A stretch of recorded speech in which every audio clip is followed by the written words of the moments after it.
Everyone, welcome to another Uxcel Roast My Portfolio session. I'm really excited to see you all coming in here. My name is Sofia. I am Uxcel's community manager and your co-host for today. Saying co-host because we have a special guest coming up. We are joined today by Florian Boelter, a staff product designer at Juro, and you might know him as the founder of Open Doors, which is a platform dedicated to helping early career designers and career switchers navigate their careers. And beyond his product work, of course, he is actively mentoring, coaching, and writing to support the next generation of designers. Today, he's joining us to review 3 portfolios. 2 are coming up from Uxcel's Pro community and 1 from his very own Open Doors community. So these portfolios are actually pre-selected. If you want to take part in our future sessions, feel free to join us at discord.gg/Uxcel and make sure to follow opendoorcareers.com for handpicked UX jobs, resources, tips, and tools. Of course, Florian has a newsletter, so make sure to sign up and you will receive that every single week. We have around 20 minutes per each portfolio. So we're planning to finish up in an hour and a half, not half an hour. But you will all receive a recording so you can rewatch the session anytime. But before I give my mic to Florian, I just wanted to say big thanks to Maria, Maya, and Sophia for sharing their portfolios with us. I can see some of you already in the chat, but let us know you're here. Let us know that you are there. And if you have any questions for Florian as we go and as we review the portfolios, post it and I will bring it up here. And without further ado, thank you, Florian, for joining us. I'm really excited to see what you have prepared. All right. Thank you, Sophia. Thanks for that nice intro. Hello, everyone. My name is Florian. As Sophia already said, you might know me from Open Doors or just from around LinkedIn, where you can follow me if you like for more content around the junior journey. And I'd say we go straight into the first portfolio, which will be Sophie's portfolio. So let me share my screen there and go right in. Here we go. I hope you can all see. All right. Let me just move something over here. Perfect.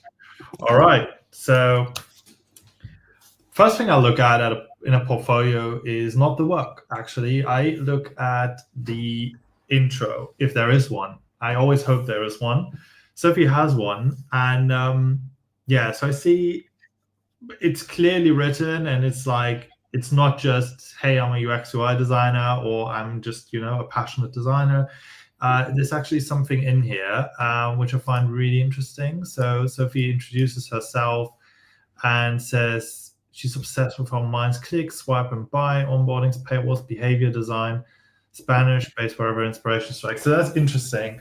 On one hand, this is a lot better than what I often see in portfolios in these intros.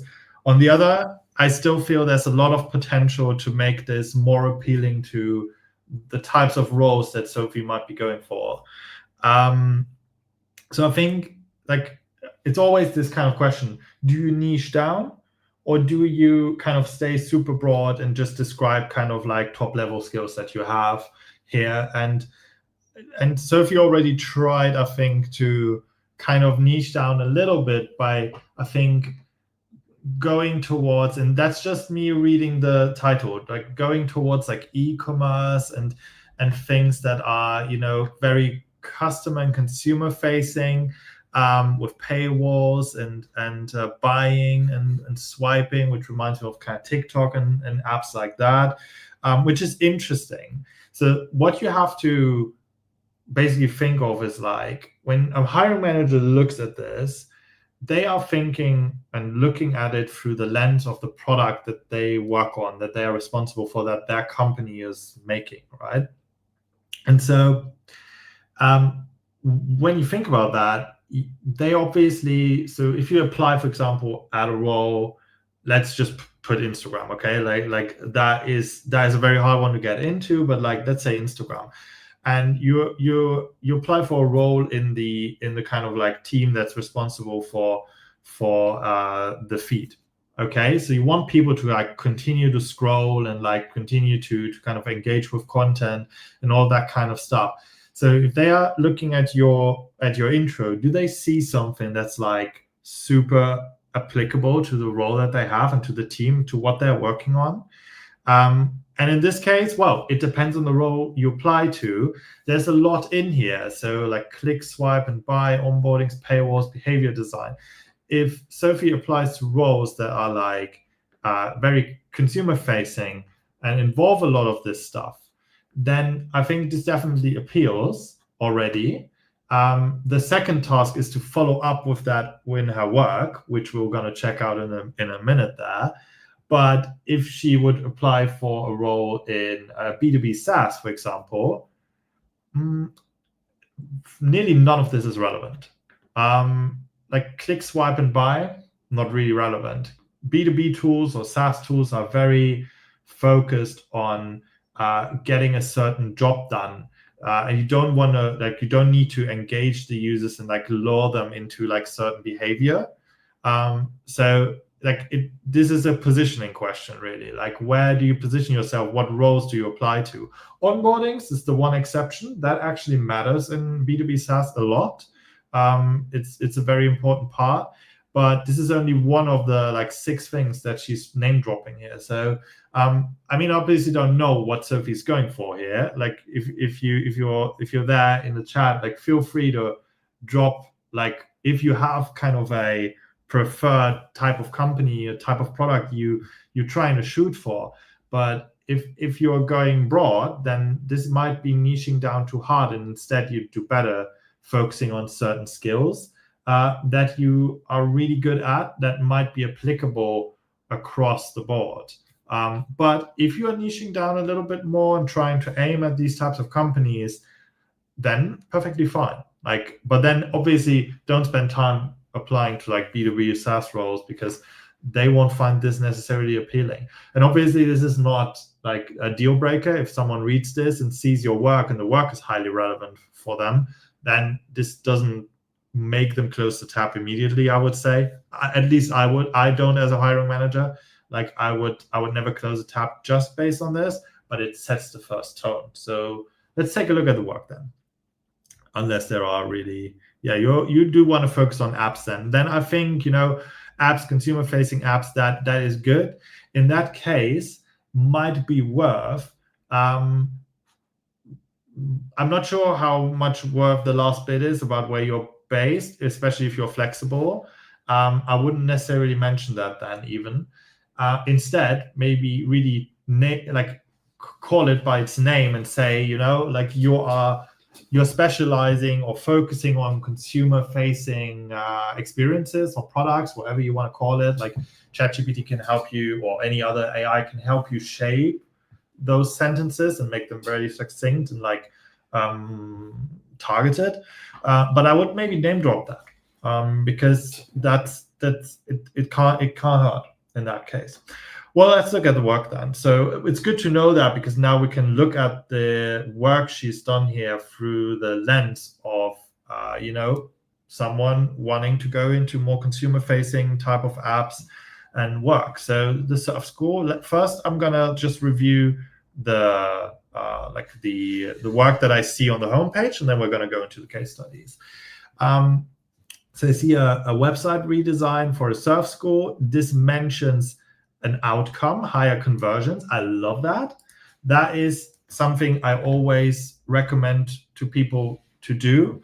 Even if you have fictional projects, you can present certain outcomes. I'm sure throughout this evening, we're gonna look at a fictional project, and I'm going to tell you how you can showcase impact there. But in this case, it's a real project, so it's cool. And there are tangible results, it seems. And it's great to mention these because this is what lures people in, because it's a lot more interesting to already hear that she achieved something rather than just saying Surf School website redesign, because that's so generic still that it doesn't really make me more interested in reading this. But you should, because this is the first drop-off point, actually. Like, people look at your intro, if you have one, and then they look at your work, and they want to find something interesting they will be clicking on. And if they don't find something interesting they'll be clicking on, they might just close the tab. Like, on average, hiring managers spend like 3 to 5 minutes on a portfolio, if even. And if you don't show something that really kind of, engages them early on, that's already kind of lost. Now, let's keep a top level view here still, which is what I would do as a hiring manager always. Like, I always look at kind of everything, get an overview before I actually dive into something. And I see this one. This is onboarding redesign for a top apnea mobile app. Here, this is kind of missing a little bit. Like, what's actually achieved here? What are we looking to solve here? Even if this is, and I don't know at this point, if this is a fictional project, there's still a problem that you solved, right? And you probably did user testing in the end, hopefully, to kind of validate a little bit if you succeeded doing that. And that's what you can lead with, rather than just kind of stating the literal task that you fulfilled by doing this. That makes it a lot more interesting. I can see improving user engagement. That's like reducing drop-off. That's what you should lead with. That's too buried here. I did not see that before. So absolutely try to spin up a title more focusing on one or at least one of these aspects. Similar to how we did it here, really. So I would just go for that. And yeah, so one visual thing here. You only have 2 case studies. We're going to talk about that in a second too. But like, if you just look at this screen, like, this one screams at you. It's yellow, right? Like, it's even those tabs here, or these pills are yellow, and this is gray. So overall, nothing speaking against like dropping color. I'm not saying that's not the problem. The problem is that I don't know if you have analytics on your portfolio, but if I had to take a guess, I'd bet a little bit of money on most people clicking on this case study first. The question is, should they? If that's something you want to drive, okay, cool. But like, I think you're subconsciously sending people here. And I'm not sure that's always the best, because sometimes maybe this case study actually be more relevant for people to look at, but you're kind of like, at least from a visual point of view, kind of driving people towards this one. So I'd just balance this out by either giving this one a similarly bright color as well in its branding or in its kind of presentation, or tone this one down a little bit. It doesn't really matter which one it is. I like the presentation. I like that you broke out the mock-up a little bit here. This is nice. Same here. This is overall, I think, well done. The only bit that's a bit odd is that this runs into the text here, but it's tiny stuff, really. I wouldn't mind that stuff. So now, before I go in, I only see 2 projects. So this can be enough. 2 really good, well-designed projects that are well executed and have like, impact shown, and just generally are just well done. Can be absolutely enough for a hiring manager to say, okay, I'm seeing enough here for the role, if it's a fit, based on what I see, to kind of invite you. I don't think anyone's gonna close your portfolio if they otherwise see a fit, just because you just have 2 projects. But in my experience, when people ask me these questions, how many projects should I have? I always say, ideally 3 to 4 well-polished projects. Again, not like really focused on a specific number, rather focusing on showing like a bit of variance, showing a bit of like multiple facets of work you can do. Especially if you want to work in like more consumer-facing things, you often go down a rabbit hole quite quickly on either mobile native apps or web-focused experiences, and then you can even niche down more into, for example, stuff like e-commerce. And for example, e-commerce could be something to round off this set of projects already. So sorry, so that might be a good addition here. Obviously, you'd have to consider maybe doing a fictional project, or just like, getting some freelance work in an area that would be complementary. But it really depends on the kind of thing you want to go for. But without further ado, let's just go into the work here real quick and take a look at that. So I do always love when people show an animated piece of work, like scrolling through something or clicking through something, rather than just showing a range of screens. Like you sometimes see these like 12 screens showing one flow. Absolute like paralysis. Where do I look at? How do I follow this? Like obviously from like top to bottom, left to right, but you quickly lose people that way. And this is a lot more engaging. I would rather want to see like a crucial flow here rather than just scrolling through everything. So you might want to split that up and like shorten this, focusing on one thing that you think is kind of core to this experience. So you said increasing bookings. So show how you book something here, and then show the rest later on. We're going to see if you do that, but this one could be shorter just to kind of give a first good impression of like a crucial flow. Okay, I see the basic stuff here, an overview over like the project, the goals, and your role. And then down here, there's also, well, this is like a bit of a duplicate. You say my role here, and then you say role.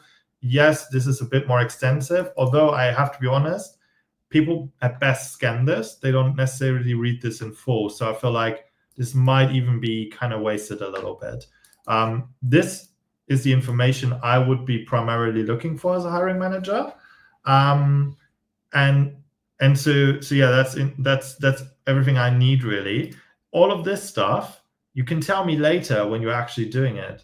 You can name drop these things later, so not necessarily need it. Team, a developer, okay, that's interesting. Designer and developer. Were there any stakeholders? Might be interesting. This looks like so if you didn't do this with the developer, if the developer wasn't the owner of this website, you might have a CEO or someone involved. If that was the case, I'd love to hear about that. And timeline is also fair, and tools use is also totally fine.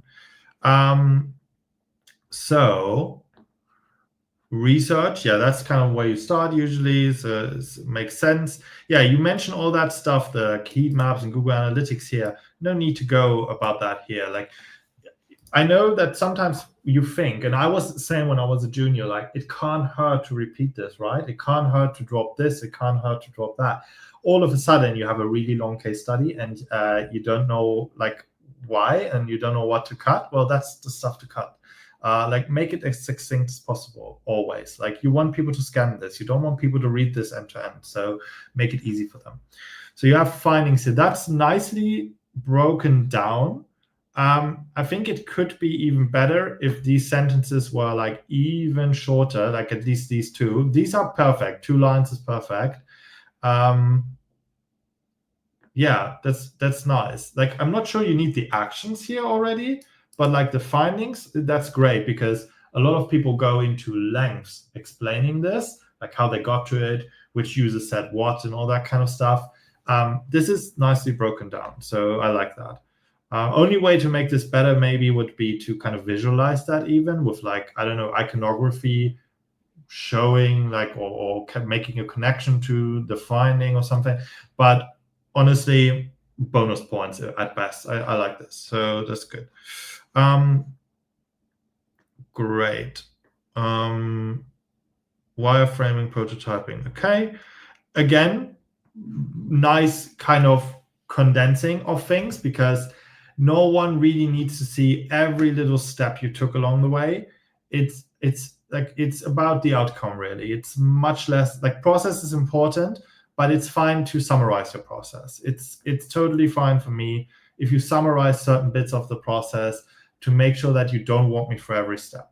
But now I see something that I often see that I definitely would address. So these types of screens, they don't do anything for you because I cannot read a single thing here.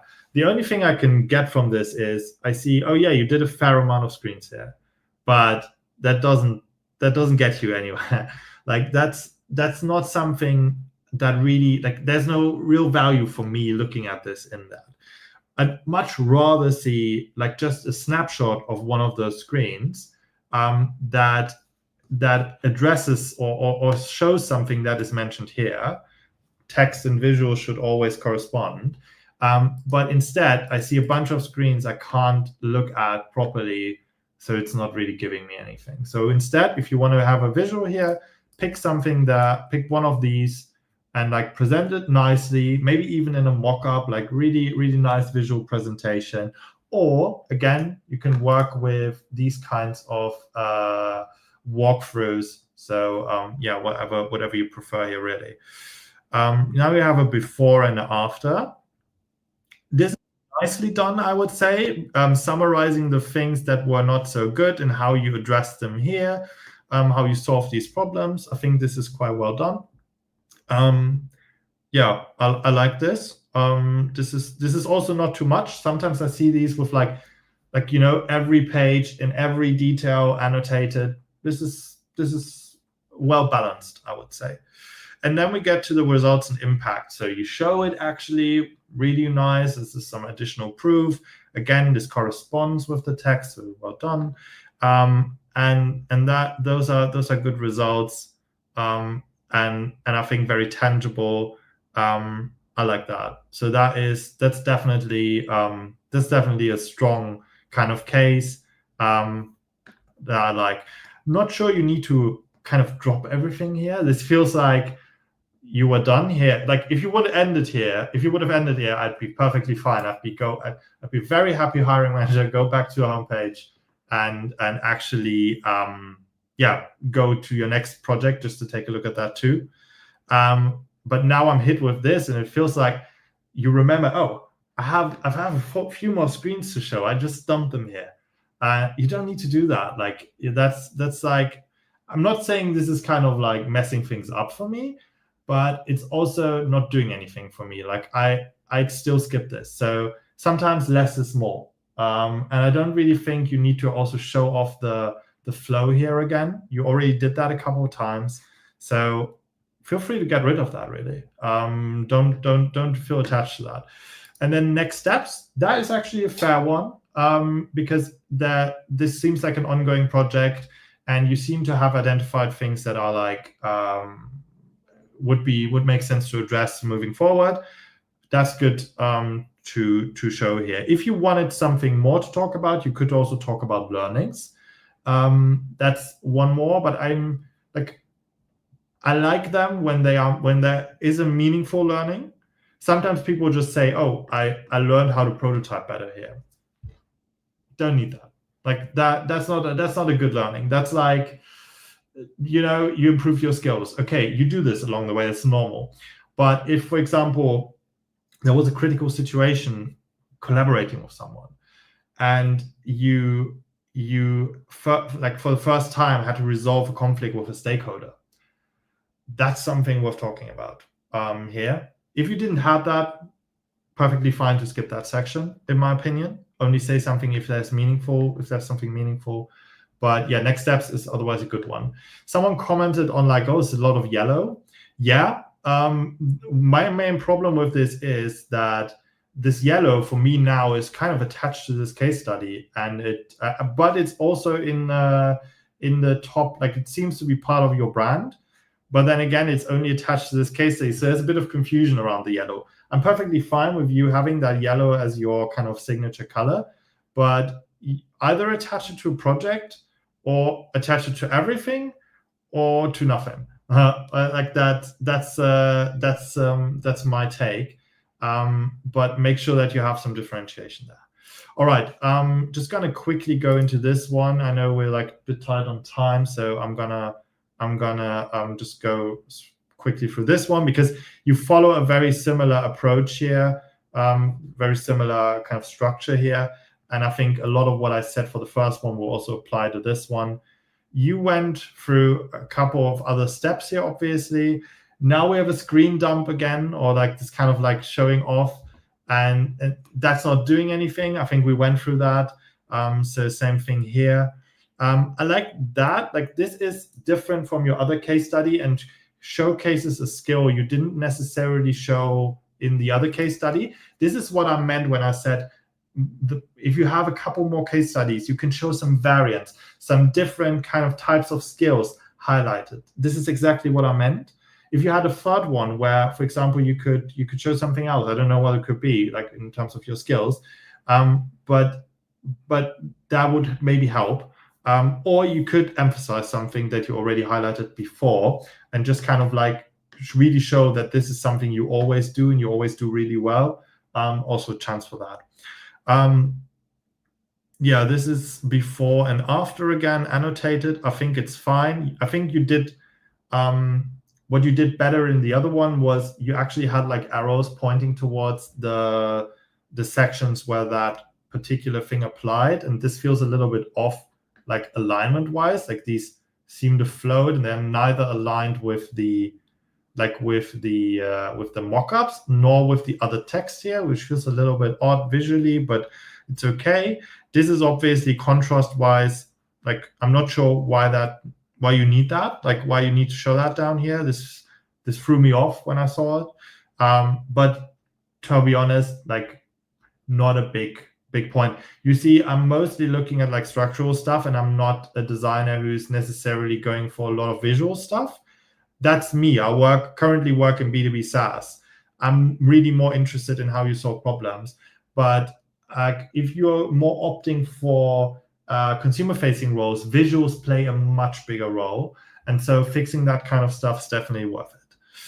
Yeah, results, learnings, and next steps. Let me just take a quick look at the results here because, okay, you say you want to update this when you have more data, which explains why you didn't mention results in your case study kind of preview section, which is fine. Might be worth talking about how you're going to measure this, like what you're thinking of implementing here, which kind of KPIs you might be setting specifically to measure this. But this is already good. It shows that you're thinking about this, which is already, I'd say, 70% of the deal of like understanding how design affects business. So that's good. Next steps as well. And again, you have that screen dump. I don't think you need. So yeah, overall, absolutely solid. I think there's a bit of potential in some areas, like positioning wise, and also like addressing some of the kind of like visual or presentation issues. But like the foundation is strong, and so yeah, I really like it. All right, do we have any questions on that one that I didn't necessarily went over on the fly?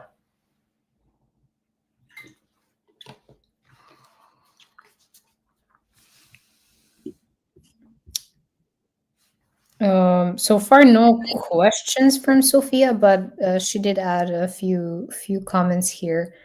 Yeah, but no questions. There is a question. Okay, we're waiting. We're having a little conversation. Do we see yellow or do we see lime? I see yellow.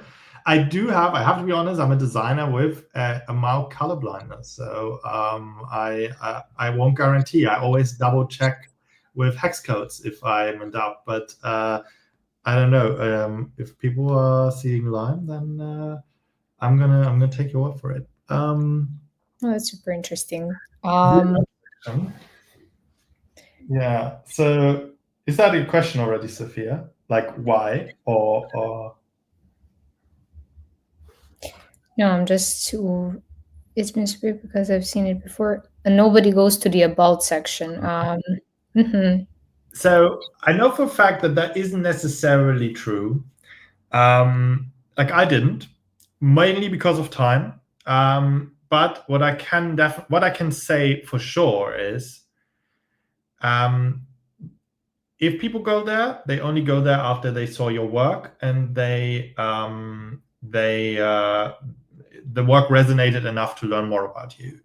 I've definitely talked to a lot of hiring managers who said, I'm always looking at the about section, but only once I know that a candidate could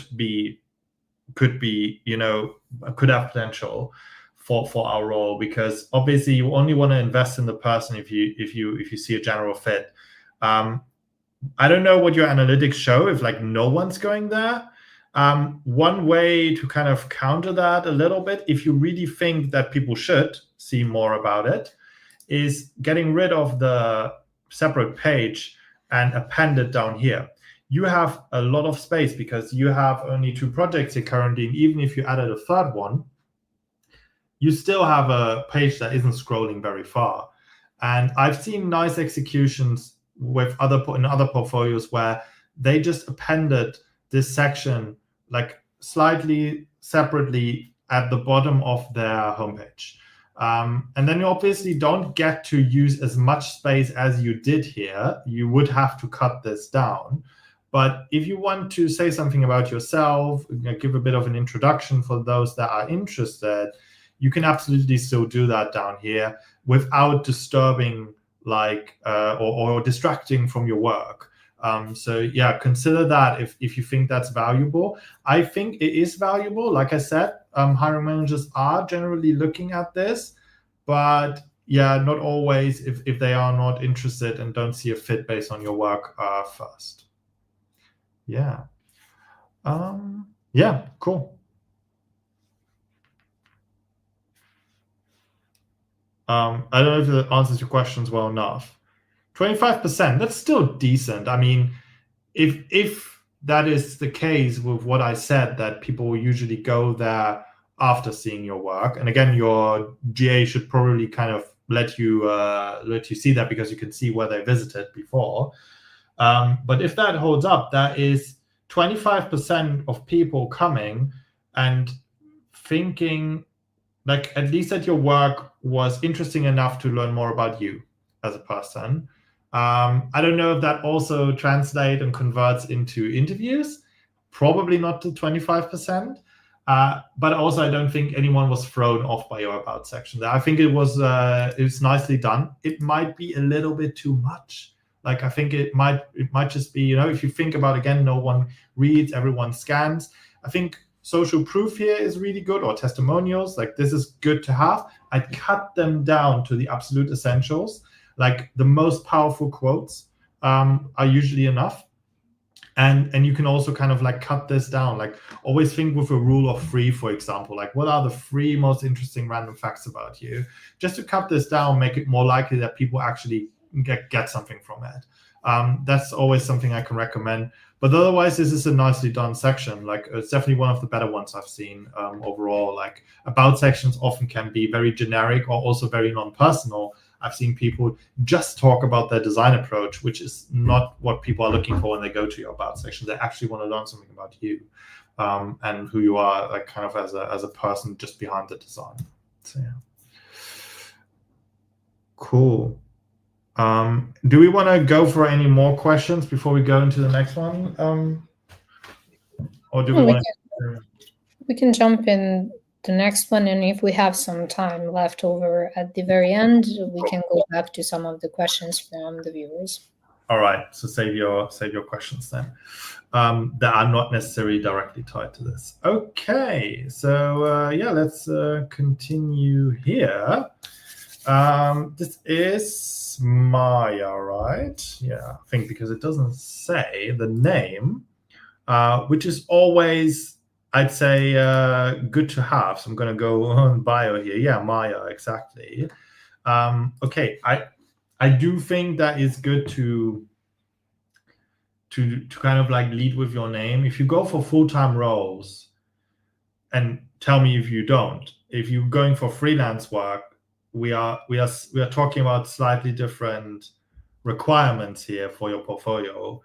But if you're going for a full-time role, they are mostly they're trying to hire a person, right? This sounds like a studio, like a freelance studio, or like a small agency, really. That's kind of what I'm thinking when I see this, which isn't bad. Because again, if you're going freelance, this is perfectly fine. But if you're going for full-time roles, they are trying to hire a person, not a studio or agency or whatever. So if they open this and think, oh, this isn't a person, like this is some pseudonym for someone trying to operate under this name. Like they try to get to know you, right, and try to get to know your work. So ideally, introduce yourself in some way. I'm not saying you need an image of yourself or something. Like this is something that's like discussed a lot. But yeah, definitely have a look at that. But yeah, you aim for full-time roles. Okay. Congrats on the internship. That's amazing. I won't say that this will never work. Like there's like with everything that I say, take it with at least small grain of salt always, because it's my perspective, it's my impression. And while there are definitely some things that are backed up by data, some of it is also it just comes down to how people perceive it. But usually the things that I say, I try to back up my what I say with things that I've also heard in conversations with a lot of other hiring managers, because that's like one thing that I do. I try to be in touch with a lot of people who hire at the moment, just to understand what they value. And also I'm kind of in that seat myself sometimes in my company. So I try to like blend that into, just as a disclaimer. Okay, so I see a mobile screen and I read a graphic design portfolio. That is like, there is a dissonance for me, like some friction really. Like I said with Sophie earlier, where I think I mostly liked how she positioned herself. Like I already said, like even though I liked it, I said it wasn't necessarily clear enough and like defined enough. Here we don't have an intro, we just have the name or pseudonym, and then we have this saying it's a graphic design portfolio.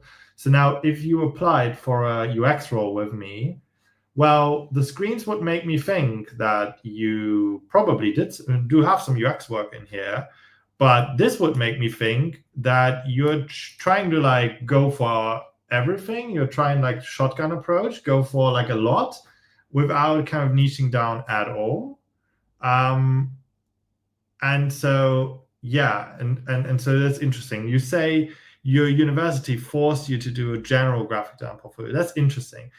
There's a way to solve this. I'm going to tell you in a second, because this is not the first time I encounter this. I get this not a lot, but like occasionally. So there's a way to solve this, I think. I mean, can't say if your university will let you, although I have to say this is your space, right? Like after all, and obviously if this is part of like your grades and stuff, yeah, you want to comply. But after all, if you're looking for jobs with it, it's down to you, right? Like you are the one who needs to be represented here, not the university. But yeah, let's go in here. So I see work, and indeed I see mixed work. So again, I see screens, UX, UI for sure.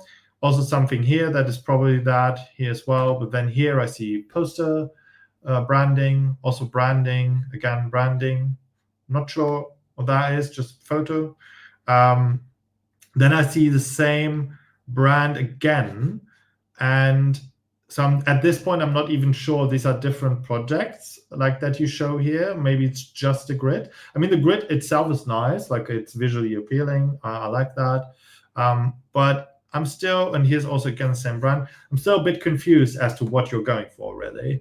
And also what I'm missing is when I hover, like it's fine that you show this just as images like that, but when I hover, I'd love to know a little bit more. Like I can obviously kind of go to the length and look like, what is this? Oh, florist ordering app. Okay, but like what problem did you solve here? Because like I said with Sophie's portfolio earlier, super important to understand what type of problems you've been solving and what you maybe achieved while solving that problem. And so on hover, maybe there's an opportunity to like show an overlay with a gradient or a full overlay, and then have some text in there, a title that says, you know, I don't know, and I'm just making this up because we haven't looked at the work yet, but like improving checkout flow improving checkout flow for a florist ordering app. If you have more tangible results, name those, obviously. Okay, and for this one, for example, I can't even look at the screen enough to actually make out what this is. Same for this one. So out of the 3 UX projects, I don't know what it's actually about. I'd love to know. For 2, I don't know. For the branding stuff, that's actually kind of fine because it's a lot easier to grasp from the context just from the image. Because graphic design portfolios, I always treat differently because they have different requirements. They have different also people you address, right? Like a hiring manager hiring for a brand or graphic designer is going to look at completely different stuff than a hiring manager for product design or UX role. So, and you're trying to speak to both, which is a very hard thing to achieve. And again, I'm going to tell you in a second how you can maybe solve that. So as a graphic design student, I craft unique aesthetic solutions, spanning creativity, strategy to bring ideas to life. This is kind of the intro. I would have loved that further up here. This is still, you could still refine this based on the feedback that I gave for Sophie earlier, and like make this more uniquely about your skills and like what you do really well. I would definitely love that to be higher up, to understand more about you before I go into your work. Because just quickly, psychologically, this real estate here is, and I'm going out on a limb here, but I always say this is the most valuable piece of real estate in your whole portfolio. Why? Because this is the only thing that people are guaranteed to see when they land on your portfolio. Everything that comes below the fold or even on different pages is not guaranteed. It could be that people come, see whatever they see here, and close. And you want to obviously prevent them from doing that. That you want to make them like look at more. And I'm not saying that an intro always will like lead to that, but an intro is certainly a way of making a first impression. Making a first impression, and a first impression that might signal a fit for a role. And so using this space like effectively is really, really, really important. And I think an intro is one of the best ways. There were some comments about the arrow. This feels indeed a bit harsh. So it feels like a comic kind of style arrow, but then at the same time, it feels like it was cut off here for some reason. So it's, I'm not sure about that either. And also, I'm not sure it kind of fits into the general kind of style you're going for in the portfolio. But what I do like is the mix of rounded and non-rounded corners. Maybe there's an opportunity to align this more inside of the grid. So for example, always having the outer edges rounded and then the inner ones not, or something. But overall, I like that presentation. Okay, so now going into this, I see, okay, there's UX UI, there's branding, there's photography, there's even typefaces, and there's a little interaction. This is nice. It's always nice to sprinkle in some like joyful elements. Again, I feel like this might actually be nice in your intro. So if I imagine I'd had a proper intro up here instead of this image, on telling who you are, and like this intro, and then these elements to the side of it just to drag around a little bit, and maybe a little pointer towards say drag me, that would already have sparked a lot more joy than what I saw. So yeah, okay, contact form is fine. Okay, let's now dive in and let's try to, well, first I'm going to tell you how you can separate your graphic design work and UX work. So there's two ways. One way is to just basically kind of copy your portfolio or make two homepages, one for UX work, one for graphic design work. And then you just link back in your application, depending on what role you're going for, you link back to the portfolio link that is relevant for that role. That's like a little bit hacky, but it usually works out. I've worked with people where that really made a change, and where that worked. There's not necessarily double the amount of work because you can literally copy it and just like paste out stuff. That is one thing you can do. The other thing you can do is you make two sections here. You lead with the work that you think is more important for what you want to apply for, let's say UX. And then you just put the UX work here. Probably you won't get away with this grid anymore, obviously. You will have to rethink that. But I already told you that you should give more information about the projects here anyway. And then down here, you do a second section that has a similar or same layout, but for the graphic design work. This still shows that you do both, but it gives a priority to it. People see the relevant work first. And again, this depends on the roles you apply to. If you say, I'm applying 50-50 to UX and to graphic design roles, I would generally already recommend you actually pick one, because it's hard, like riding both waves at the same time. Really, it's really hard. Like it makes it harder for you. But if you don't want to pick for whatever reason, or you want to pick a focus, but you still want to show off some of the other work you can do, like make sure that when they scroll down, they see the most relevant stuff first, which I just assume is the UX bits. But again, up to you. You can swap that out, obviously. Okay, cool. Now let's go into the work and let's just pick something. I'm just going to pick this one. Okay, I can jump to other projects here already. I'm not sure that's needed at this point. Like if I feel the need to already jump to a new project at this point, then something's wrong. And so let's take a look. This might be too detailed. Like it's, I'm not sure you need to necessarily go into that much depth here, mentioning what you did. So that's an overview over the product and the problem. Typography-wise, I feel like it's a bit... So the font combination and all is all good. That's fine. But I feel like due to the color being the same, like the hierarchy for some reason like is not 100% like good. What I would probably do is I'd give the body text slightly lighter shade. Obviously ensure accessibility here still and like readability, but I feel like might be worth, because this text is feels quite heavy. I wouldn't reduce the font weight or anything because that would also make it less readable, but like trying to differentiate between headings and body text a bit more, I think would be worth it. So yeah, that might be good. Like basically a secondary kind of color for text, slightly lighter.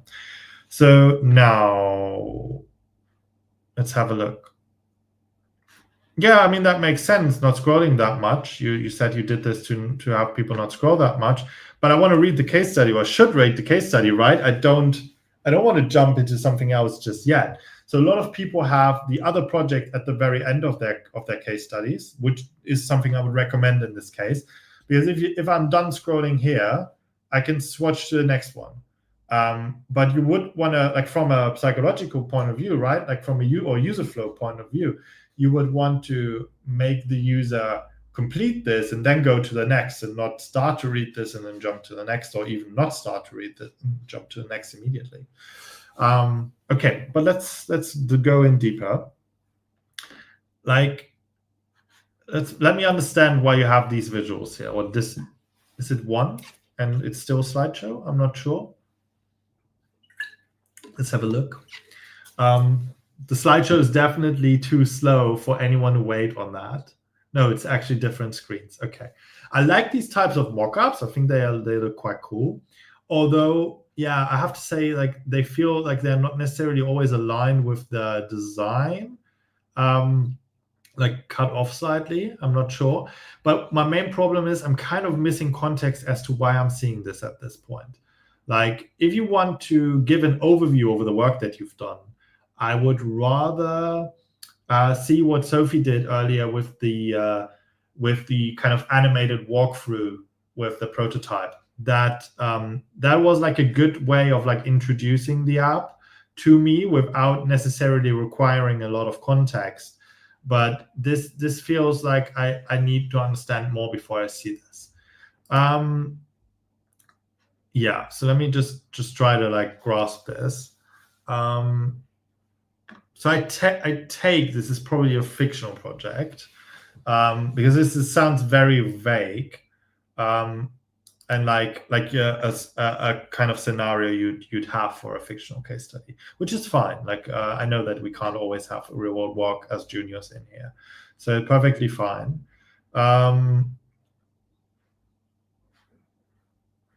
Okay, got it.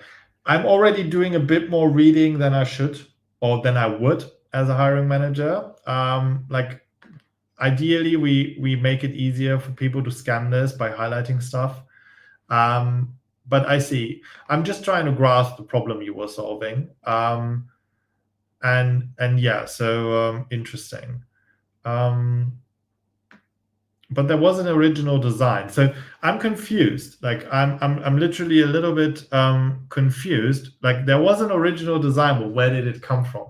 Even if this is fictional case study, you can say that, like, for this scenario, I was provided with designs that I was supposed to redesign, or you did that yourself. Like, I'm a bit confused as to what this scenario is here. And I'm sure other people would probably be too. It's good that you follow up with this and like do like this kind of heat mapping and everything like that. That is good, but I feel like I'm definitely missing a part of the story here, and I can see that this is already where it ends. And I see the original design, and then I see the redesign, but again, I just see this collection of mock-ups without actually seeing a crucial flow. Like, you talk about the problem being that like the ordering process and delivery process is riddled with inefficiencies. How did you address that? I never saw that. Like, I see you identify problems here, but the heat maps alone are quite hard to kind of pull that out from. You talk a lot about what you did in the process, but not actually show me the solution in context. So again, I would recommend what Sophie had there in the beginning of her case study, like having a small prototype that you click through and record and then paste that into a mock-up. So it looks nice. It's much more engaging having the moving images as well. And then kind of show off your solution and also talk about how you solve things. Especially, kind of like before and after would also make sense here, right? Like, Sophie had that too in one of her case studies. And then annotate that a little bit. I think that there's definitely something. Yeah, someone talked about line height. So I was thinking about addressing that. Like, I think the line height could certainly be slightly bigger. It's not complete. Well, yeah, it's definitely like with 4 lines, it's still fine. But once we get to a larger paragraph like here, it starts to be really taxing on the eye. So yeah, like line height is certainly something I would also recommend increase. And then the spacing here, you can give it a bit more room to breathe for sure. Yeah, when it comes to the visual stuff, that is certainly the case. But what I'm much more interested is like, kind of why did you address certain things? How did you address them? Like, I want to learn a bit more about what the thinking was behind this, really. Like, that's what I'm missing. So let's have a look at one more. I think we have a few minutes for that. Let's take a look at the color palette. When you say this, like, I'm team AI, okay? I'm a heavy AI user in a lot of areas. I use it in a lot of steps of the process at this point. but you ideally define that a little bit more. Like, what exactly did you use here? For what did you, if you just used AI, for example, to generate these images that you filled in this design, like, that's not necessarily worth mentioning. But if you generated some UI or wireframes to start off, that's very well worth mentioning, because that is like a very new thing to our process. Like, not a lot of people do this already at this point. And it's worth talking about that, but like define that more clearly. I don't know if you want to do that in a case study still, but given that it's fairly short, I'm not seeing that. So it would be interesting to know that. So let me take a look at the problem here.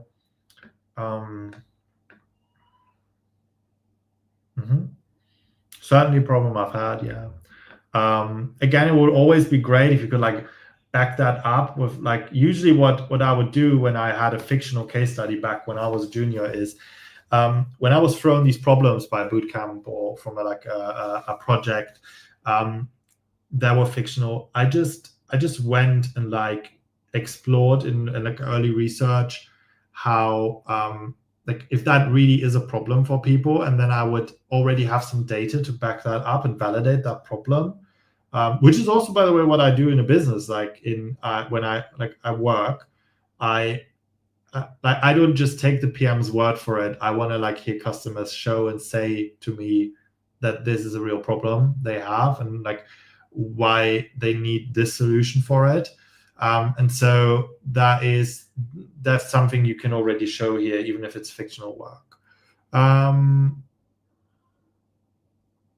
Okay, I get what you're saying there about AI. Oh yeah, now I actually see the tool you use, UISR. So you did use that to like help you generate. And I know that in this tool you can like obviously also refine your work. That's perfectly fine. Like, you can just say AI assisted me in the process here, and like or across the process. That would already get it across a lot better. But if it was just the imagery, for example, I don't think it's worth mentioning really. But if it really did help you like speed up parts of the process, I think it's worth mentioning that it was involved there. So yeah, perfectly fine. Yeah, you show the work here, and in this case, I can click through a prototype. Again, it's always a bit better to not rely on the user clicking through stuff. They rarely, if ever, do. Like, it's very rare that they do. Maybe this one was quite fast to load, but like Figma prototypes, for example, often also take ages to load, and people don't do it. So instead, record a walkthrough, show it in a GIF or a video, much more likely to be seen and also more engaging, I think. Well, you could argue about that, because clicking through is also somewhat engaging, right? But yeah. Okay, but again, like I'm kind of missing a little bit of like the process, the thinking. I want to definitely learn more, and looking at just the size of this case study, I can tell that will be the case here too. But I don't think we have too much more time, so I'm gonna go back. I'm not gonna review your graphic design work for now, because I actually don't feel too competent in that area anyway. I'm trying to focus on the UX work here. And I hope that already gave you a lot of like insights as to like what you can maybe redo. Definitely work on like expanding a little bit and showing stuff that's like relevant in context. And yeah, I think that's some key takeaways there. Any more questions from you directly or from others?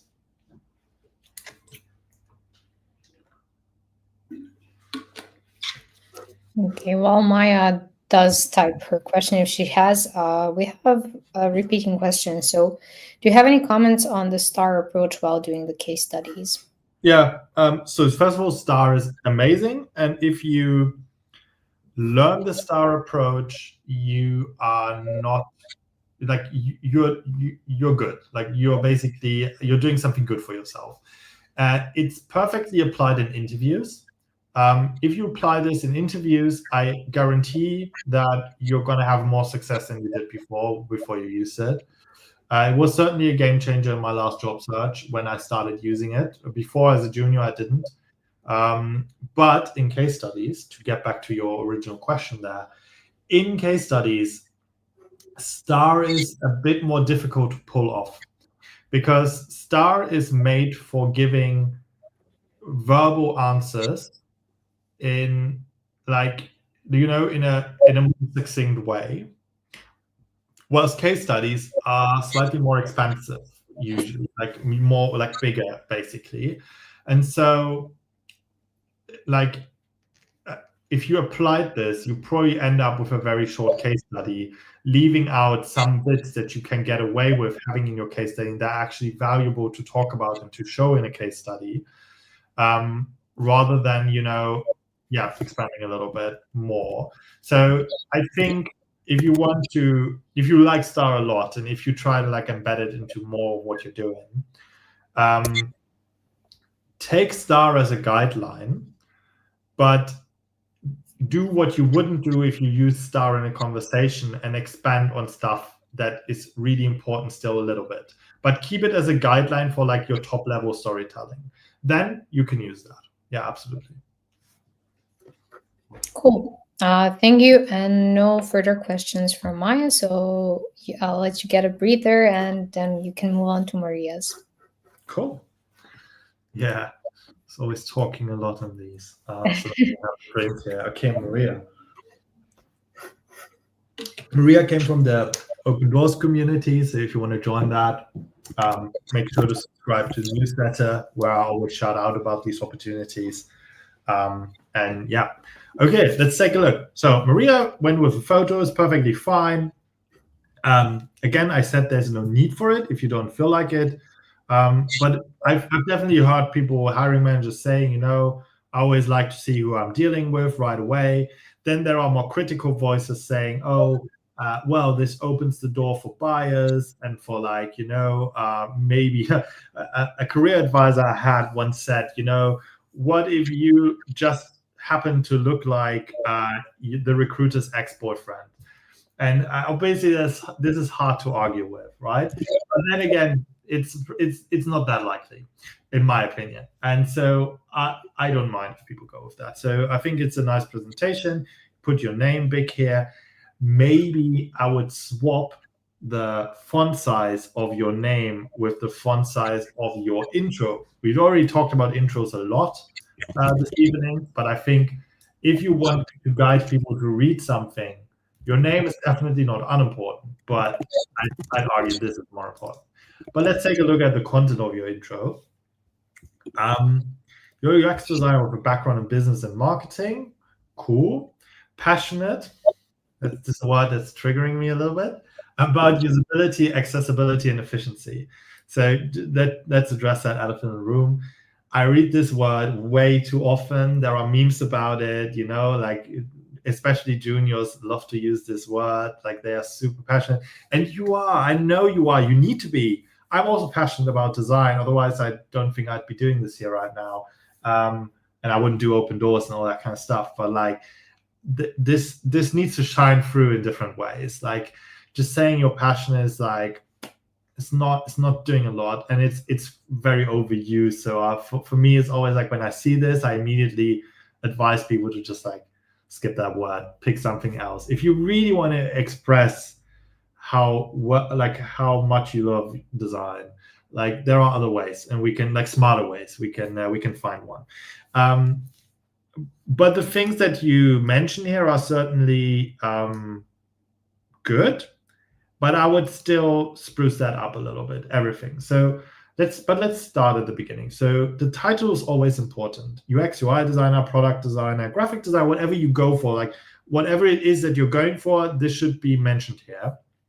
I recently saw a discussion, very recently actually, about UX, UI feels a little bit dated and archaic. You rather use product designer. And personally, my job title is product designer, and I'd always prefer that title. At the end of the day, it's just words, and there's not too much that is different between UX UI designers and product designers, I would say. There are some differences maybe depending on which company you look at, but it's thin lines, right? So not necessarily going to kind of reject you based on that at all. Not me, but also I don't think many others. So you have a background in business and marketing. This is good to mention. If you have a background, if you're a career switcher, do not hide your background, okay? Usually it's useful and you can leverage it. But what we can think about here is there a smarter way to use this? Because business and marketing in itself, I can kind of quickly think of some transferable skills there and some relevance, especially in marketing, where you're already kind of close to design, depending on the type of marketing you did. But like, what would be much more interesting is like, are some of your strengths coming from this background? So you say you're passionate about usability, accessibility, and efficiency. I'd rather hear what you do really well, what you excel in. For example, like data-driven design, or similar data visualization, or what else could it be? Kind of research-heavy projects, something like that. And then if you identify these things, and it's not easy. I know it's not easy to identify what you do well, especially as a junior. By the way, that's one thing we're doing in this workshop that I'm running with Uxcel in a couple of weeks on June 10th. So check that out.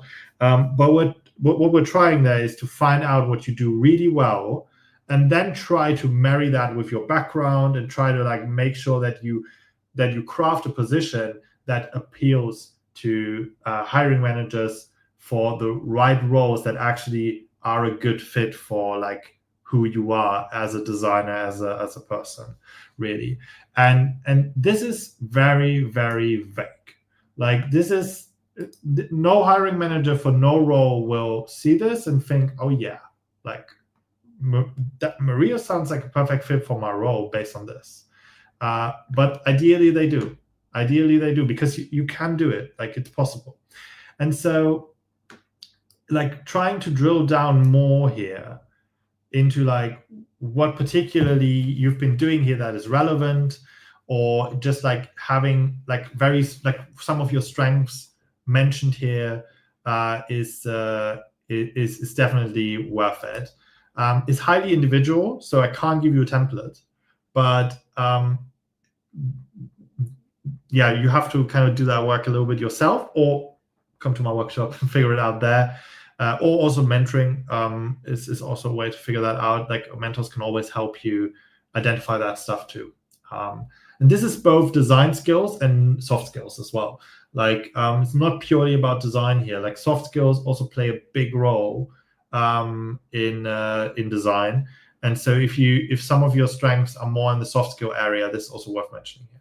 But let's not talk too much about the intro anymore. Let's go down. I like that the image kind of went up here into the nav.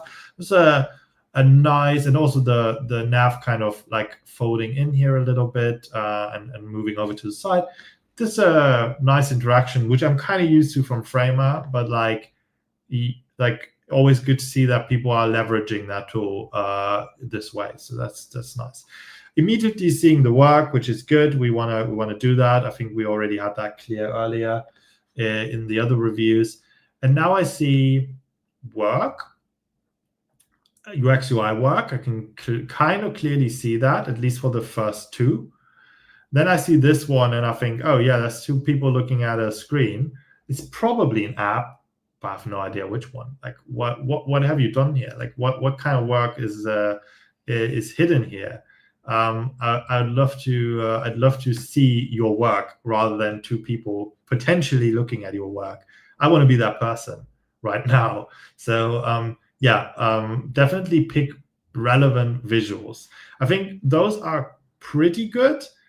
I feel like ditch maybe one of these screens, because if this was a website, I kind of expect that you did the mobile stuff anyway, and I'm going to see that hopefully in your case study still. but like rather get rid of that, show the desktop one a bit bigger, maybe break it out of the image or something so I can like see a bit more. Okay, like try to do that. Here I can see a little bit more because you only focus on one screen, but it's still a little bit like it's obviously tilted a slight bit. For my eyes, it's fine. I don't know about others. But definitely like make sure that for all of them it's quite visible. Before I go into more detail on these, let's just take a quick look here. This is always nice. I like this, especially how succinct this is. I've seen this a couple of times in a more like slightly more extensive with more like things along the way. But I do like how you kind of walk through your path here. Certainly something that appeals to me. And then also your visual presentation here, like the shadows and everything, like UI wise, so far my impression is pretty good, which is not always the case with juniors, which is also fair. Like if you don't come from a visual background, you can't have these skills right now. They take sometimes years to build up. Perfectly fine. But I like the UI that you already show in your portfolio here. And then again, social proof is great. This is short enough, but maybe there is still like a way to highlight with bold the things you do really, really well. Like, or the quote that's like really relevant here, like the best thing out of this quote, maybe highlight that in bold. Okay, expertise, we have these cards here, they stack up, nice effect. Accessibility, usability. Yeah, like I feel like you were kind of grasping for stuff here a little bit to talk about. Like the UI feels like it has a bit more substance than the actual content. To me personally, I mean, accessibility is the only exception for me because this is a relevance skill and a defined skill that can set you apart as a designer. But the other ones I feel like are slightly like you were thinking and not really knowing which ones to talk about. Yeah, so yeah. And then yeah, you did what was said earlier, like, you know, have a little about. I think this could even be more extensive and you have a separate about section, so maybe you can just merge that. Yeah, okay, cool. Let's take a look at the previews here. You say how I turned 0 signups into 100 plus. That's strong. That's great. That's really cool. Also here, 100% task success rate without guidance after 3 rounds of user testing. You have results here. But what do I see when I look at this? I see super big the names of the companies or the products that you worked on. Now, swap the size, basically. I mean, not 100%, because if you make this text this big, that's not going to look well. Instead, make it a slightly smaller, but make the product name or the company's name like much smaller. Same size as this. Maybe slightly like still in a like in this color, but maybe regular font weight, and then have this as the actual title. If you need to, like this one, you might want to shorten this a little bit, but that won't be a problem. But this is what I'm interested in. And this is kind of the smallest thing in this whole case study preview. So I'd love to see way more of this. And now, well, other projects, 100 days of design challenges. I'm just going to quickly check that out. I don't think we're going to spend a lot of time here. This is okay. This comes from one of these UI challenges where you're like, you know, prompted with something every now and then. It's obviously lacking context, and it's like, you know, lacking any kind of like deeper meaning, which is fine if you just want to show off some UI skills. I think the way that you kind of put it here is fine, but you run the risk of someone not reading a lot, which you all know people often don't do, and just like picking their first thing to look at, coming here and just picking this and thinking, oh, she's not really talking about anything here, and this is just 4 pieces of UI. which is a frustrating moment because they actually wanted to see your work and understand more of your work. So maybe set this apart a little bit. Maybe there's an opportunity to put these more into focus.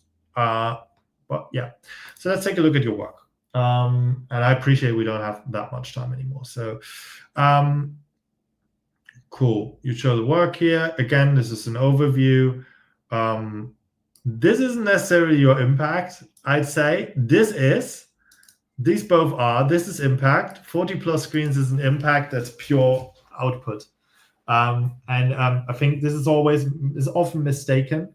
Like I often see people talking about impact and saying, "Oh, I built a prototype with 1,000 Figma prototype noodles in it." Yeah, that's great, and I'm sorry to hear that, but that's not impact. That's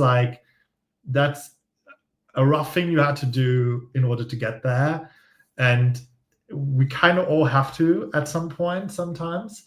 But this is not what I'm interested to learn. Like, obviously cool to see that you're willing to do this if it's needed, but like, this is the stuff I care about. Just as a disclaimer, you have this, so it's fine, but like, this one is not necessarily what's going to make you stand out. Okay. So we've got this. Okay, that's fine. Also, my contribution, especially in team projects where there are like multiple designers, this is often overlooked, like that you not necessarily have contributed to everything. So it's good to kind of point out what you did contribute to. So yeah, a bit of context. Maybe this is a little bit too much context already. But yeah, you frame the challenge, you frame the problem here. The alignment here with this, like this being centered and then this being left aligned, but then the image kind of being offset, so it's slightly off, but okay. Content-wise, this is good. This is also nice. This is a really nice overview over like what you did. To be honest, I think you can just take this and put it up here and replace some of the stuff you said here with it, because you're kind of repeating it just in a nicer way. So I'd rather just see that at the top there. So you visited factories, cool, you were on site. This is always good to mention. So much rather than seeing a persona here, I'm not the biggest fan of personas. Is there maybe a photo that you took when you visited that shop floor? Like that, like sometimes, like I don't believe in like showing a lot of photos from like workshops and stuff, but like you actually going into the field, doing the thing, like I feel like adds a lot of authenticity. And so that's certainly something I'd love to see here, rather than the persona. Yeah, because personas are difficult. I'm not going to go into detail because we'd spend a couple hours talking, well, not hours, but like definitely too long talking about this. So I won't. But yeah, okay, user testing. That was quite quick. So now I expect maybe some design first, but I think you probably tested the existing product. Yeah, and that kind of shines through, but it's not necessarily super clear. And also, you tell about redesign already. I didn't, up until this point, I don't know that happened because you never talked about it yet. So yeah, interesting. So you show insights and findings, or you talk about them, and then you show a screen next to it that doesn't necessarily have relevance or like a connection to it, at least not for me. It might be that one of these brands is one of the ones you mentioned here that are not sold in Brazil, but I don't know that, and I'd much rather you collect the insights and like break them down as much as possible and present them like nicely. Sophie did this quite well in that one of her case studies. I saw that earlier. Just breaking this down and like not taking up too much space. Okay, so the solution is clear. You had your findings, you derived this from it. Make the stakeholders happy, yeah, super important. I assume this might make a couple of hiring managers chuckle, so I like that. That's good.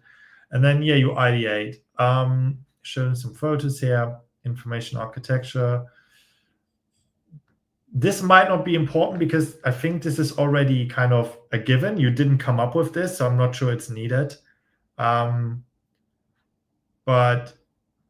yeah, this is then the result. So again, I'd love to see a walkthrough. You hear me keep coming back to this just because this is a much better way than to present a screen I've seen before, by the way. I think even a couple of times in other mockups. Rather than that, I'd much rather see a little walkthrough of your work now with like a GIF or video. Yeah. Okay. I could click on this. I won't now. But it's good that you're like pointing towards it. Yeah, I mean, this is cool now again, because you talk about like what you achieved and like show where you improved this. That's good. By the way, one thing I noticed when you have the headings like this, it's fine to center them. You can do this. I wouldn't say it's perfect. I personally would probably still left align these even. But if you have it like this in this layout, you definitely need to left align the headings, because this is just a little bit jarring. Like when you read center text, your eyes are going to continue to expect center text, but especially longer text is hard to read when it's centered. So you naturally do not center something like this. But like this is just confusing my eye. Like where to look, it's jumping all around. So smaller thing, but like if you want to showcase typography stuff, you definitely should address stuff like that. This is great. Visualization of your results to make sure they stand out. Like in the other portfolios that we saw earlier, there was also some achievements talked about, but they were not highlighted this way. I really love that you highlighted that way. That's well done. And then you did some more work here that isn't UX UI related. You just show it off briefly. That's great. That's exactly the way to deal with it. I love that. All right. I don't think we have much more time to look into your other case studies, but I hope that from what I told about this one, you can grab a lot and apply to the other ones too. So we're going to stop here and take a few more questions if we have some. I don't even know, Maria, if you're in the chat here today, but yeah, if you are, feel free to shout and ask questions if you have any about what I said. Yeah, I don't think Maria is here, but we do have a question that popped up from Lo. Oh, here is Maria, actually. Good. So let me go with Maria first. How can I show more my design process instead of showing the final product? Mm-hmm. Yeah, that's a good question. So I'm not even if that came across this way, I didn't even mean that necessarily. I think you're actually showing kind of enough process already. Again, like there was a gap here where I was like, oh, you're like user testing now, and there's already a redesign involved. This feels like a jump that you need to somehow explain in your storytelling. But overall, I think you are walking through quite nicely what you did and like how you came to certain conclusions. That's fine. But for example, when you talk about like insights here that you gain from testing, like leave out the product images here, and instead like and maybe we can just quickly go back to Sophie's portfolio. Let me pull this up really quickly. Here, share this instead. So this is like how Sophie did the findings, where she just numbered these and gave them a quick summary instead of showing any product. This is how you can do that. There's other ways too. Let me just pull up another portfolio that was not part of today's session here, but that I featured on my newsletter recently. Just remembering that he did this really well. So here, this is Sean. And Sean also gained a lot of insights in his user testing, and he just visualized this way with like these speech bubbles and emojis here. which makes it a lot more appealing to look at and much more likely for me to be read. Because if you would have just continued this text, this gray text, which I'm not sure passes accessibility guidelines, but it's a different thing, I probably wouldn't have read these. But I did because he laid them out this way. And this is also process, right? Like this is synthesizing your process. So yeah, I would recommend to kind of go over sections like this, like address it like that. And also this, like you summarized this quite well already. Like you said, you ideated, but you don't spend like ages talking about paper prototypes or paper wireframes. Instead, you just summarize what you did. This is perfectly fine. I don't think you need to. What I'd rather see, though, is I'd love to see more of the product, like of the user flow in context. So, like I said, like walking through on a video, like the flow that you designed for, like I think one of the key things here is, for example, like this form, right? And how to get to that form and then submitting that form and all that stuff. So if you don't have a prototype, well, then maybe if this was implemented, just use the live website and record that and paste it into a mock-up and show that here instead of like showing a lot of screens off to just like get the point across. So yeah, I think hopefully that answers your question now. Okay, we can do some more. From Lo, we have, is it necessary to add the featured work or keep scrolling to see my work or something along those lines, or could that be dropped completely? Well, that was a good question.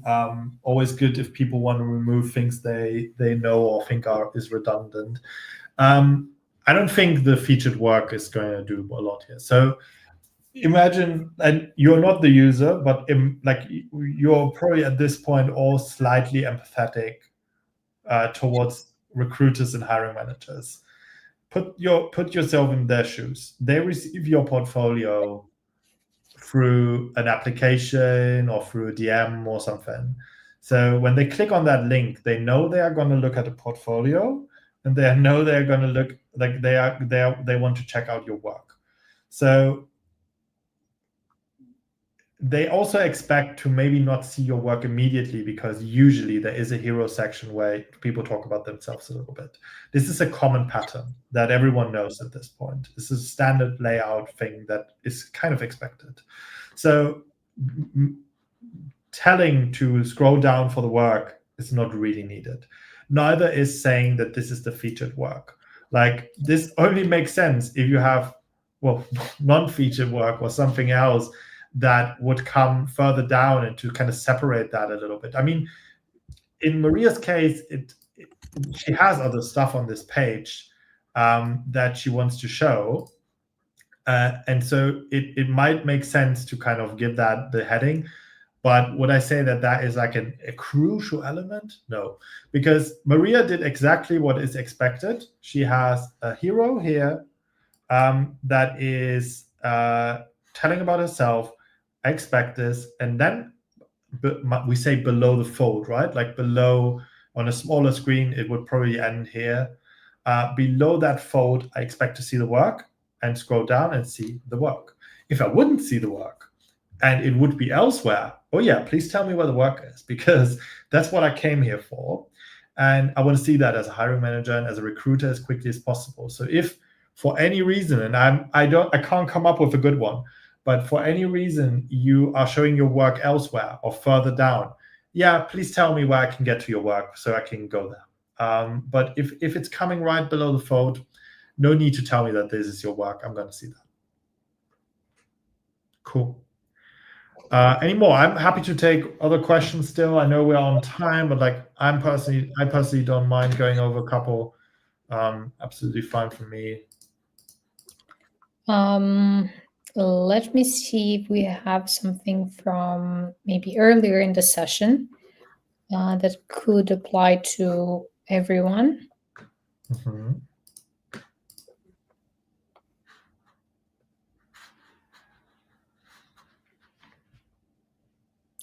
Well, I do remember again, a question about showing work when there's an NDA, or how to show it in your portfolio. So maybe we can cover that. I know it comes up quite often. Oh yeah, absolutely. So fun fact, I have a mentee right now that is facing that exact problem. She signed an NDA for, I'd say, one of her best pieces of work, was a freelance opportunity. And now we are kind of scraping like for something she can show on your portfolio. And we'd love to have that project on there. But we now have to figure this out. In her case, I reviewed her NDA. Like I work in legal tech, so I have the ability to kind of review those quite well, and I've seen quite a lot of those. And also, ChatGPT is a good friend here. Do not always just 100% rely on it, although I have to say it's very cautious giving you advice. But you can feed your NDA to ChatGPT to get a sense of how strict it is, because NDA is not NDA. In her case, it's an extremely strict NDA. She's literally not allowed to share anything that is not publicly visible on maybe their website. But since they still have like a closed product which you can't just access, nothing is publicly available, so she can't say or show anything. Now, our path, that's the worst case. I think even worse would just be you did work with security clearance for the government, because there's no way around that. That one you'd have to, I don't know, have declassified or something, which obviously won't happen. So, but the normal NDA. So if it's that strict, you can still go to the company and ask, could I maybe show this? Can you give me permission to show something from that work beyond our agreement? You can dictate the terms, like how I show this work, but like, can I do that? Oftentimes companies come back and say, well, yeah, if you do this, this, and that, and then you do this, this, and that, and you can actually show the work. So that's one way. That's the way for her. That's what we're trying to do now for her. But usually you're not facing NDAs this strict. You're very often facing NDAs that say you cannot, for example, show the work in connection with the company's name or branding. So that's a super easy way around that one, by just taking out the company's name out of your designs and maybe giving it a different color, or like anything that would like just change everything that would kind of make that brand visible. That's a very easy way. Another thing is you cannot fully publicly show it, but you are allowed to share it with people in like behind closed doors. That's also often the case. In that case, the answer is very simple. It's password protection, or for the case study. Or alternatively, what you can also do, and I'm trying to remember, I think I know a portfolio where that was the case. Let me just pull that up, try to see if that's the case. But basically the idea is you can talk a little bit about the project in your portfolio and give an overview, what you're allowed to share. Usually I would double check this with the company. So like send them this and say, hey, this is like what I was thinking of showing. Is this okay? Yeah, exactly. So let me show you something. So this is Chen, and she had the same thing. She did an internship at the Home Depot in the US, and she was allowed to share a couple of things. So she wrote this up, sent it to Home Depot, and said, hey, this is what I have. Am I fine to share this? They said, yes, this is okay, but everything else, like only if you have an interview or something, you can show this. So what she did is she talked about what she can talk about. You can see that she didn't actually show the product except for this one screenshot that was probably approved. Otherwise, it's normal photos of like in context stuff. And then down here, she says, this is a high-level summary of my work due to NDA. Feel free to contact me to learn more. So you can approach her and like ask about the project. I doubt that anyone will actually kind of like get in touch before they actually interview her. But in an interview, you can ask about it, and then you can talk about it more. And this is already enough to make me interested in learning more, because this is well framed. Like she did a really good job on these case studies anyway. So if you have an NDA, this is not the end of the world. You have to figure out how strict it is, and then you have to apply whatever measure is suitable to it. Yeah, exactly. Cool. I guess that's it for the questions. We received a few questions of LinkedIn, but Florian, you can expect a few people dropping by to see if they can be your mentee. Absolutely. Cool. But yeah, that's all for the questions, and I guess all for today's session. Thank you so much for joining us. Thank you so much for taking the time to share your insights and to review these 3 portfolios. I hope that it was helpful for Maria, Maya, and Sophia. But yeah, everyone who is watching us, also thank you for staying until the very end. It was a rather long session. I hope you enjoyed. We do these monthly, but so feel free to stay up to date in our Discord community. You have the link here, but also please follow Florian. He has a lot of insights on his LinkedIn as well. I know he regularly puts out good and bad case practices, so you can always follow that. If you're interested in hearing more about your positioning and how you can position yourself as UX designer, product designer, we have a workshop coming up with Florian. That is on our Luma page. I will drop a link again in case somebody didn't catch it. Join us. It's in June, and would love to see you all there. Florian, if you have any words before we wrap up. Not so many. I talked a lot. So I'm out of words. No, thank you everyone. Thanks for submitting the portfolios. It was amazing to review these. They're all very different. Always love to have like a little bit of difference between them to showcase some stuff there, strengths, weaknesses. And it was really fun. I love doing these. And also very good questions there, both from the people whose portfolios were reviewed and people just watching. So yeah, thanks for that too. And yeah, please check out Open Doors, follow me on LinkedIn or connect with me even. And make sure to check out the workshop, because a lot, like I think all 3 portfolios were like showing some potential when it comes to exactly this thing. Like positioning is so important. It's the one way right now to stand out from others, to understand where you are, who you are, and what you should actually kind of aim for in terms of the roles, and then crafting a profile that works for these roles specifically. So yeah, check that out, and join me in June when we work through this. So I promise you will go out with a lot more clarity than you have right now out of this workshop. Anyway, cheers. Thank you. And see you.